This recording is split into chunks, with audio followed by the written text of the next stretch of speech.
Assalamualaikum warahmatullahi wabarakatuh. Kami dari kelompok 1 yang beranggotakan Jian Sabila, Belinda Salma Putri Widiantantri, Ajeng Setiabudi, dan Firdausi Azhara. Kami di sini akan mempresentasikan tentang sejarah dan perkembangan televisi.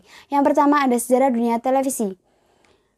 Dimulai pada tahun 1873, seorang operator telegram asal Norwegia bernama Joseph May menemukan bahwa cahaya dapat mempengaruhi resistensi elektris selenium. Bersama dengan Smith, Joseph melakukan penelitian dan melaporkan pada Journal of the Society of Telegraph Engineers. Hal tersebut merupakan awal dari teknologi perekam gambar. Kemudian pada tahun 1876, George Carey mengembangkan penelitian Joseph dan berhasil menemukan selenium kamera yang membuat orang dapat melihat visualisasi gelombang listrik. Di tahun 1884, Paul Nykopf, ilmuwan asal Jerman, berhasil mengirimkan gambar elektronik dalam bentuk kepingan logam dengan resolusi 18 baris. Pada tahun 1887, Carl Ferdinand Braun menemukan tabung sinar katoda atau CTR yang menjadi dasar televisi tabung. Di tahun 1900, Konstantin Persky mempopulerkan istilah televisi pada acara International Congress of Electricity di Paris. Televisi sendiri berasal dari dua kata, yakni tele yang berasal dari bahasa Yunani yang berarti jauh, dan vision berasal dari bahasa Inggris yang berarti gambar. Jadi, televisi dapat diartikan gambar yang dapat dikirim dari jarak yang jauh.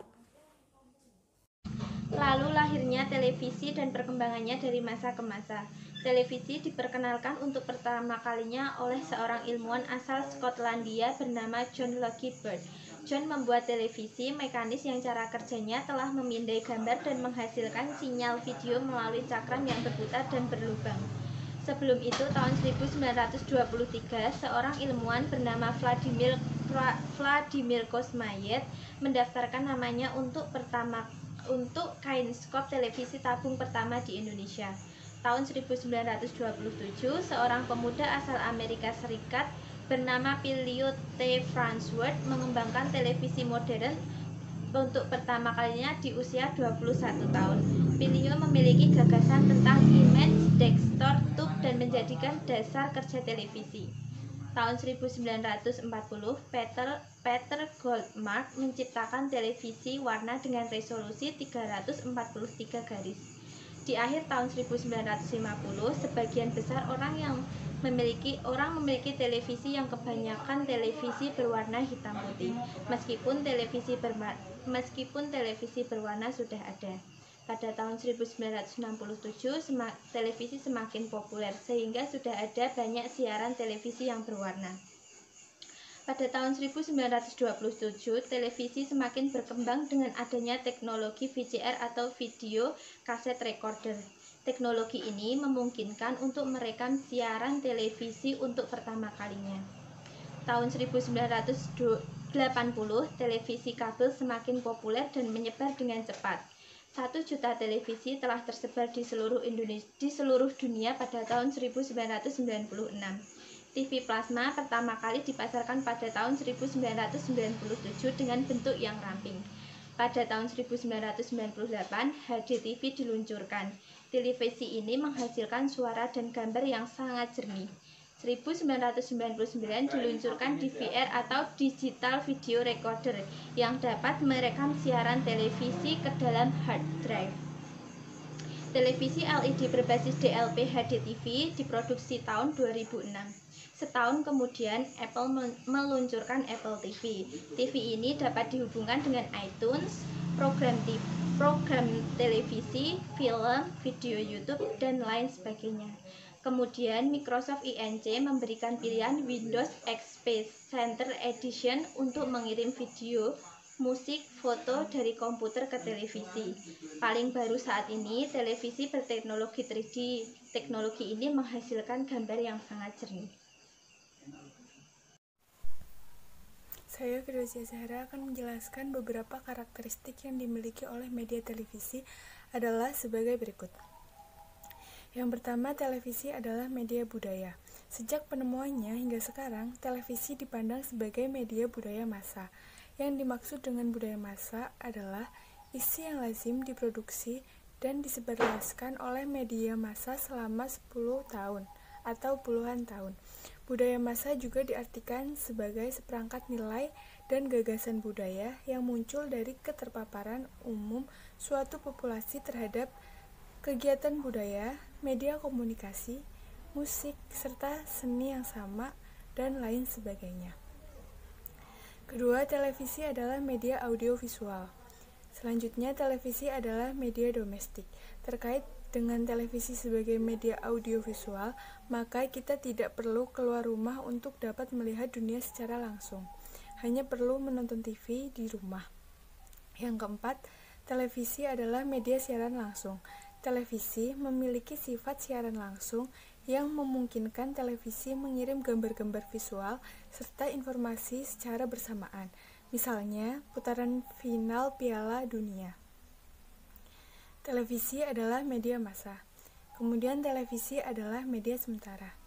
Televisi adalah media yang mahal. Siaran televisi dikirim melalui gelombang udara. Televisi adalah media dokumentasi. 10. Komunikator televisi bersifat lembaga. Ke-11. Pesan televisi bersifat umum.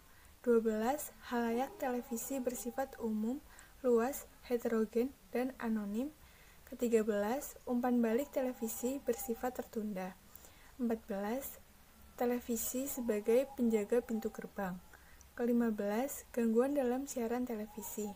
Ke-16. Komunikasi umumnya bersifat satu arah. 17. Kadar dan tipe institusionalisasi tergantung pada media dan pasar. 18. Isi dan makna bersifat dangkal. Isi tidak bermakna ganda.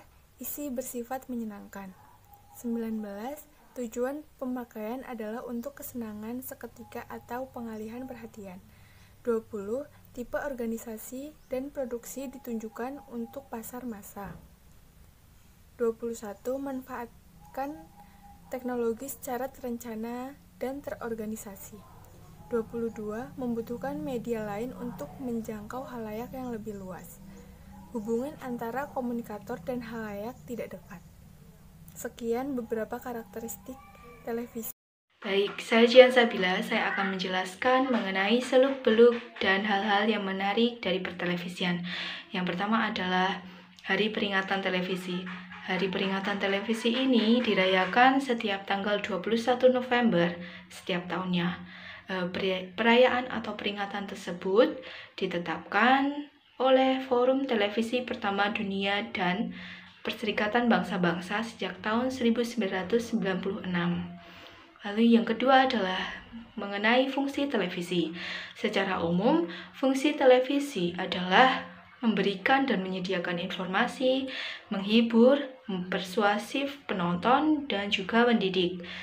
Namun, saya mengutip dari liputan6.com, yakni dari Joseph R. Dominic yang mengemukakan bahwa fungsi televisi ini terdapat 5. Yang pertama adalah surveillance atau pengawasan, yang kedua adalah interpretation atau penafsiran, yang ketiga adalah linkage atau keterkaitan, yang keempat transmission of value atau penyebaran nilai, yang kelima adalah hiburan atau entertainment. Nah, dalam dunia pertelevisian pasti tidak jauh dari hal-hal seperti rating, program acara, konten-konten, berita, dan lain sebagainya. Berikut ini adalah penjelasannya. Yang pertama adalah mengenai rating. Rating ini diartikan sebagai suatu atau sebuah evaluasi atau penilaian terhadap tayangan atau program dari televisi. Definisi lain dari rating adalah seberapa banyak jumlah yang menonton tayangan atau program dari acara televisi tersebut. Rating ini sangat penting bagi dunia pertelevisian karena rating menentukan baik atau tidak baik suatu tayangan dari program televisi. Lalu hal yang kedua adalah program acara. Nah, program acara ini terdiri dari 3. Yang pertama adalah berita keras atau hard news, yang kedua berita lunak atau soft news, dan yang ketiga adalah program hiburan yang terdiri yang contohnya seperti musik, variety show, sinetron, drama, dan lain sebagainya. Lalu yang ketiga adalah stasiun televisi. Nah, stasiun televisi ini terdiri dari 5 departemen. Yang pertama adalah sales atau yang bertanggung jawab sebagai penjualan waktu untuk pengiklanan lokal maupun nasional. Lalu yang kedua engineering. Engineering ini yang mengurus mengenai atau terkait teknik dan peralatan-peralatan produksi. Yang ketiga adalah production. Production ini yang menempatkan produksi pemrograman dan juga bertanggung jawab terhadap penjadwalan suatu tayangan dari televisi. Yang keempat adalah news. News ini yang mengatur biaya produksi program berita secara teratur. Dan yang terakhir adalah administration yang terdiri dari para ahli di bagian-bagian masing-masing seperti bagian produksi, bagian akuntansi, dan bagian segmen. Lalu jenis stasiun televisi. Jenis stasiun televisi ini ada 2. Yang pertama adalah stasiun televisi komersial, yakni yang biasa dikenal sebagai stasiun televisi swasta yang umumnya didirikan oleh suatu perusahaan untuk mencari keuntungan perusahaannya sendiri. Contohnya di Indonesia stasiun televisi tersebut adalah RCTI, lalu Trans TV, SCTV, dan lain sebagainya. Lalu jenis stasiun televisi yang kedua adalah stasiun televisi non-komersial. Stasiun televisi non-komersial ini kebalikan dari stasiun televisi komersial, yaitu stasiun televisi yang biasa dikenal sebagai stasiun televisi milik pemerintah. Contohnya di Indonesia adalah stasiun televisi TVRI.